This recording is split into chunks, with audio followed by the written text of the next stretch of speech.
Well, Thailand and Cambodia leaders have just concluded their truce talks in Malaysia. A border dispute which has been deadly has been continuing for 5 days now. And there's breaking news that's coming in that I want to quickly address on the broadcast. There's breaking news coming in right now, which is that there is an unconditional ceasefire that has been announced right now. That's the big breaking news that we have right now, which is that there is an immediate and unconditional ceasefire that has been announced by both sides. Remember, this comes after 5 days of relentless border dispute that's going on and skirmishes which have taken lives on both sides. Let's get in first. Let's introduce our guest joining us on the broadcast, Michael Feller. He's joining us from Melbourne in Australia. But before I come to you, Michael, I want to quickly put out some of those big questions. As we were going into this broadcast, it seemed that whether or not there is any possibility of a peace actually happening. Let's put out some of those big questions. Will the US mediation help achieve peace? Remember, this is a ceasefire. We are talking about whether or not a possible peace formula can happen. Second quick question, who triggered this conflict? Both sides are saying they're not the ones who started this. How did it really start? Because this is a festering issue. It's a centuries-old issue. If you do not understand the core issue and you do not ensure that this doesn't happen again, there's a possibility of the same being repeated. Next, have both sides targeted civilian areas? Lastly, what will be the political ramifications of this in Thailand? Those are the big questions that we're asking. And Michael, the breaking news that we have right now for our viewers, there's a ceasefire in place. Your first thoughts on the fact that it seems that immediate mediation efforts by the global community is leading to some sort of a potential breakthrough. And we'll keep putting that breaking news on our screens right now. Go ahead, Michael. Yes, thank you. Good to be here. And I think the ceasefire was always likely to happen. The Cambodian side, which is militarily a lot weaker than the Thai army, was always going to seek a ceasefire. And when the United States threatened to withhold trade negotiations from Thailand, I think the Thai government had little choice but to agree. The problem for the Thai civilian government, however, is that a ceasefire which can be made to look weak by the military establishment could give some cause, if you will, for potentially a disruption of the democratic process, i.e. a military coup. That's been the worry over the last couple of months. We've seen the government, the civilian government in Thailand, under a lot of pressure. The current Prime Minister, she is of course suspended, and then this war breaks out mysteriously. So you can only wonder what's really going on here. Is it really about Thailand and Cambodia, or is this domestic politics by other means? Okay, so you are connecting the dots and taking it into a completely different direction. But before I come to that, the possible dynamics that could be at play in Thailand itself, I want to come and address, I want to first focus on the breaking news that is coming in right now, because at the end of the day, if there is a possibility of a truce, no matter how tenuous it is, to hold out, then at the end of the day, at least the dispute will ensure that lives are not lost. Right now, 33 people have lost their lives. In your assessment, do you expect this ceasefire to hold out, given the fact that the US administration has been very keen that it should stick? On the balance of probabilities, I do. And I think that anything which is going on within Thailand will refocus to the domestic power struggle there. I think the situation on the Cambodian border, the violence didn't work for anybody except to perhaps distract from Thai domestic issues. It was senseless. This is an issue which has been going on for well over 100 years, this border dispute. There was no real rational reason for violence this year to break out, except one can assume as some kind of attempt to distract a domestic audience from something else. Because really, the International Court of Justice has adjudicated on this matter several times. The Thai and Cambodian states otherwise had a $5 billion trading relationship, which is not large in global terms, but for small economies is fairly significant. And of course, Thailand's economy depends on tourism. So having a war on your border is not a good look if you're trying to attract holidaymakers. Mm-hmm. So for many reasons, I think the ceasefire ultimately will hold.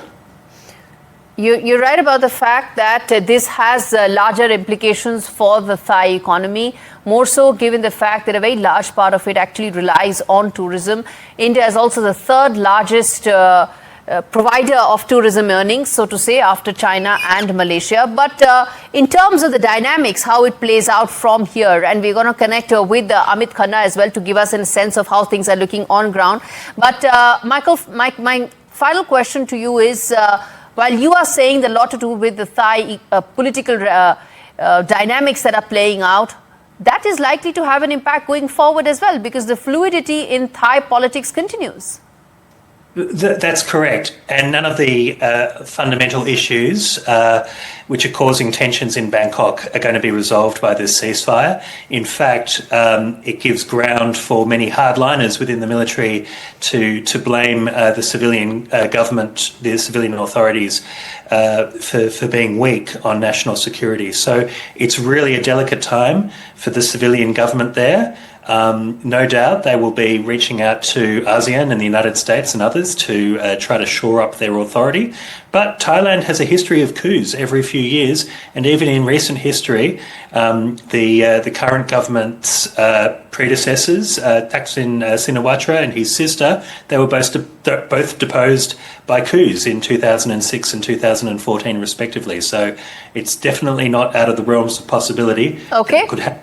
All right, I'm going to leave it there. Michael Feller joining us live from Australia to really decode that big border dispute. But viewers, if you're tuning in right now, what is the latest update that's coming in? Breaking news that is coming on India Global right now is that Thailand and Cambodia have agreed to halt hostilities with immediate effect. This is after their peace talks took place in Malaysia. And this has been the deadliest border conflict in over a decade between Thailand and Cambodia. And this comes after a very clear outreach push from two sides, one being Malaysia. Malaysia is the chair of ASEAN, and the Malaysian Prime Minister, when he said and he spoke about peace coming in and he was the one who was mediating, it really put in a huge effort in terms of the possibility of some sort of a breakthrough. On the other side, then there was an outreach that came in from the Trump administration as well, because thousands of people have been displaced and 33 is the count in terms of the body count on at last update, which in fact has actually increased to 36. So in the wake of that, there was a clear outreach that came in from the Trump administration as well. So that's the latest that's coming in right now. We'll try and connect with somebody on ground, Aamit Khanna, who is in Thailand, to give a sense of how this ceasefire is likely to pan out right now. This is an immediate ceasefire that's been put in place. This also marks the first formal dialogue that took place between the two sides since the clashes erupted from the 24th of July.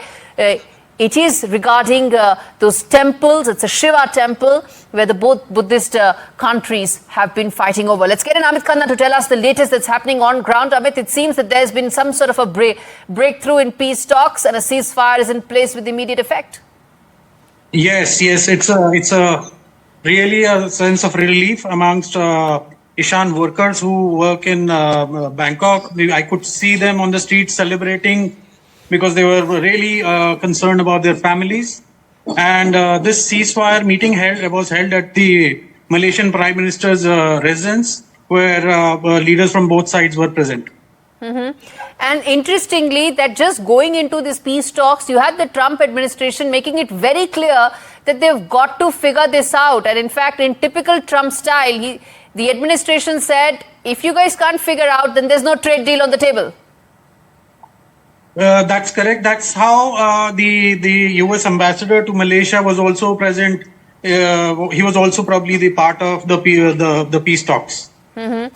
But, this is not just about, as I said, Trump administration does end up saying several things and there's more than what meets the eye. But let me come back to the ceasefire per se. Now, what happens next? Those people who've been displaced, there are thousands on both sides who've been displaced. What happens there? I think as of yesterday, the shelters had multiplied in the sense that from the day one. Now, as of yesterday, there were large shelters which came up. That means a lot of people were displaced and put into shelters. I think that process of de-escalation will start today. Okay, so how soon will people then be able to go back to the border areas because there's been displacement on large scale on both sides? So, if you understand, the government has had issued an advisory asking people to stay away at least 130 kilometers away from the border, because that's how the rockets and the launchers have the reach. Okay, I'm going to leave it there.